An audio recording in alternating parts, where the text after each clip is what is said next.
मैं अपने से ज्यादा गहरी चिंता हिना साहब के चुनाव को लेकर कर रहा हूँ। मैं एक गिलहरी हूँ, मैं क्या मदद करूंगा उनकी, लेकिन पान न पान की डंडी जो भी ताकत होगी पूरे साथियों को मैं वहां लगाऊंगा हिना साहब के चुनाव में। अब भी कांग्रेस से प्रेम है क्या पप्पू जी? कांग्रेस का सिपाही हूँ, हाँ।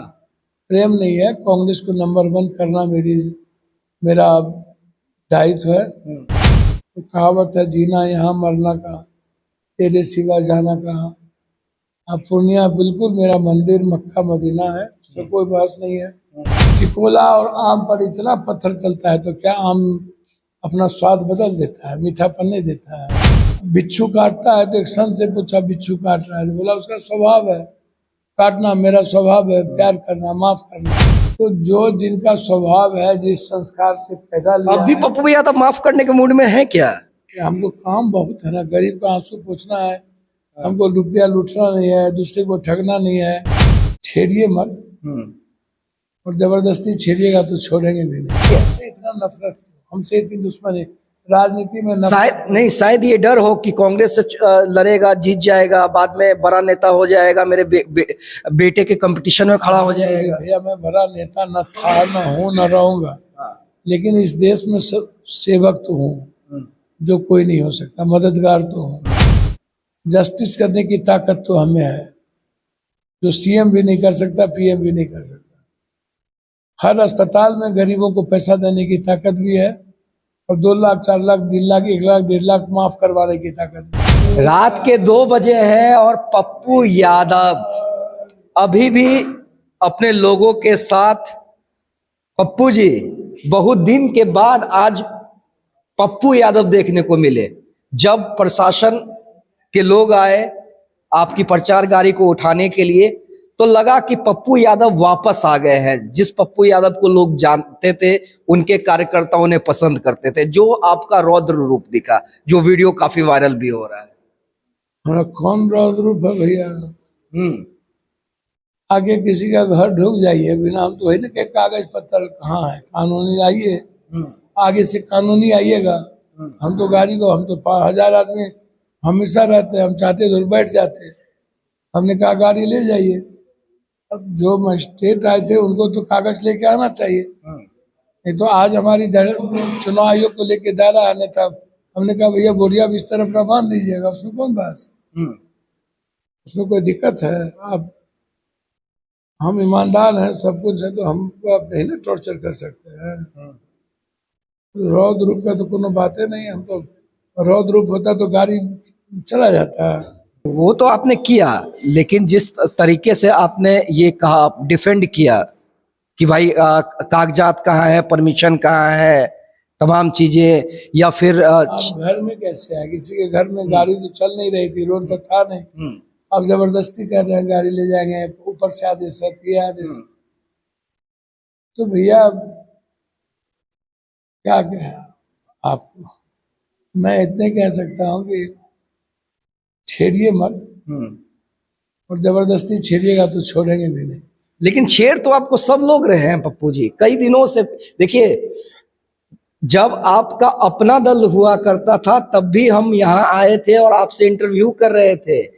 आपने कहा था कि अमित जी, हम चाहते हैं कि गठबंधन के तहत हमें टिकट मिले, लेकिन आपने अपनी पार्टी को भी विलय किया, उसके बाद भी आपको निर्दलीय चुनाव लड़ना पड़ रहा है। तो छेड़ तो आपको सब तरफ से छेड़ा जा रहा है। अमित जी, खेत में हल चलेगा तो तब ना फार चलेगा, समास होगी तब ना फसल देगा तो लोग खाएंगे। पत्थर पर छेनी हथौड़ा चलेगा तब ना मूर्ति बनेगी। टिकोला और आम पर इतना पत्थर चलता है तो क्या आम अपना स्वाद बदल देता है, मीठापन नहीं देता है। बिच्छू काटता है तो एक संत से पूछा बिच्छू काट रहा है, तो बोला उसका स्वभाव है काटना, मेरा स्वभाव है प्यार करना, माफ करना। तो जो जिनका स्वभाव है, जिस संस्कार से पैदा लिया, अब भी पप्पू भैया तो माफ करने के मूड में है क्या?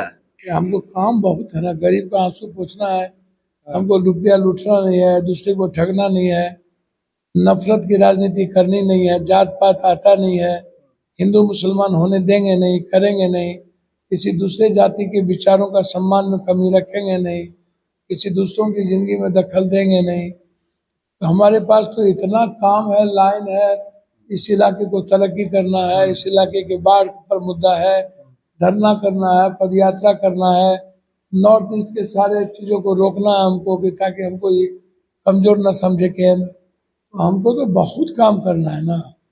तो उसमें यदि हम एक लकीर लंबी खींचने में काट कुट करने लगेंगे तो वक्त तो जाया होगा। इसलिए किन्हें गाली देना है, किसे क्या करना है, करने दीजिए। हमारी पूरी ड्यूटी है आम आदमी और आम आदमी की जिंदगी बदलना, वो मैं करूँ। लेकिन लोग तो नाराज है ना, लोग नाराज हैं। लोग कह रहे हैं कि पप्पू यादव के साथ ऐसा क्यों किया गया। सर, किसी माँ को गोदी से, माँ के गोदी से आप छीनिएगा हाँ। और किसी माँ के सामने आप गाली गलौज दीजिएगा तो माँ तो नाराज होगी, स्वाभाविक है। माँ बद्दुआएं नहीं देगी, लेकिन अपने बच्चों को सेव करने के लिए नाराज तो होगी। मेरे ही घर से आप हमको गाली दीजिएगा, आप खुद कभी चुनाव जीते नहीं है, इस इलाके को, कोसी सीमांचल को आप लोग चारागाह बना लिए, तो उसके घर में ही उसके बेटे को आप सोचिएगा उसके अस्तित्व को मिटा देना। तो भैया, एक भी घर का किसी भी जात का नौजवान इस चीज को पसंद नहीं करता। ये डर था कि हम भी किसी को जबरदस्ती गाली देंगे तो मेरे बच्चे भी बोलेंगे कि पापा जस्ट ये सही नहीं। तो जब हम किसी को अपमानित नहीं करते हैं, हम भैया, हमसे इतनी नफरत क्यों, नहीं, ये डर था कि हमसे इतना नफरत क्यों, हमसे इतनी दुश्मनी। राजनीति में शायद ये डर हो कि कांग्रेस से लड़ेगा, जीत जाएगा, बाद में बड़ा नेता हो जाएगा, मेरे बेटे के कंपटीशन में खड़ा हो जाएगा। भैया, मैं बड़ा नेता न था, न हूँ, न रहूंगा, लेकिन इस देश में सेवक तो हूँ जो कोई नहीं हो सकता, मददगार तो हूँ। जस्टिस करने की ताकत तो हमें है, जो सीएम भी नहीं कर सकता, पीएम भी नहीं कर सकता। हर अस्पताल में गरीबों को पैसा देने की ताकत भी है, और 2 लाख, 4 लाख, 3 लाख, 1 लाख, 1.5 लाख माफ करवाने की ताकत भी।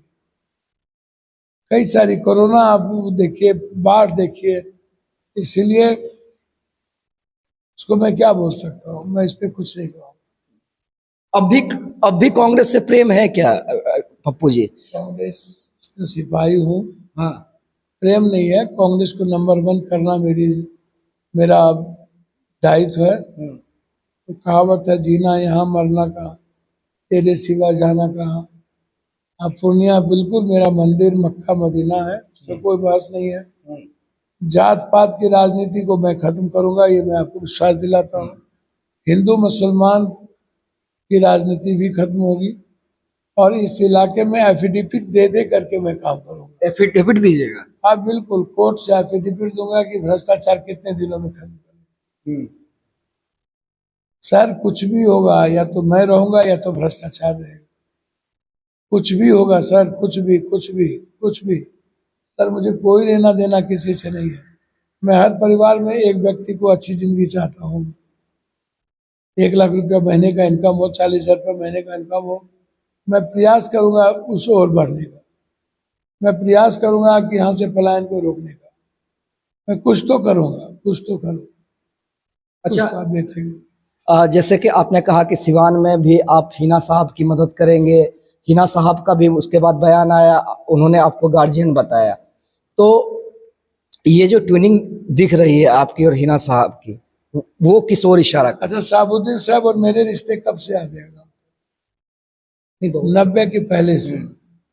अब ठीक है, उनकी प्रतिबद्धता लालू यादव जी के प्रति ज्यादा थी। हम अच्छे दोस्त होने के बावजूद भी, एक अच्छे भाई होने के बावजूद भी, पॉलिटिकल कमिटमेंट उनका लालू यादव जी को लेके था, और इसी कमिटमेंट के साथ बेचारे इस दुनिया से चले गए। और जाने के बाद उसके परिवार को जिस तरीके से दूध की मक्खी की तरह निकाल के फेंक दिया गया, वो मेरे लिए तो बड़ा अपसेट था। मैं अपने से ज्यादा गहरी चिंता हिना साहब के चुनाव को लेके कर रहा हूँ। मैं एक गिलाड़ी हूँ, मैं क्या मदद करूंगा उनकी, लेकिन पान न पान की डंडी, जो भी ताकत होगी, पूरे साथियों को मैं वहां लगाऊंगा हिना साहब के चुनाव में। और मेरी कोशिश होगी हिना साहब जो उन्होंने अपने घर को, परिवार को, पति को, सब कुछ खो दिया। लंबे समय से उनके हस्बैंड जेल में थे, उसने जिंदगी का कोई सुख नहीं देखा। मैं हिना साहब के लिए तो अंतिम कोशिश तो करूँगा। ठीक है, चलिए लंबा इंटरव्यू नहीं करेंगे, रात के 2 बज रहे हैं और अभी से लगातार हम समझिए, मान के चलिए कि 10 दिन तक पूर्णिया में है, पप्पू यादव के साथ में है। जनता का भी मूड हम जानेंगे और वैसे हमने कई लोगों से बातचीत की है जिसमें लोग पप्पू यादव के प्रति उनके पक्ष में नजर आ रहे हैं।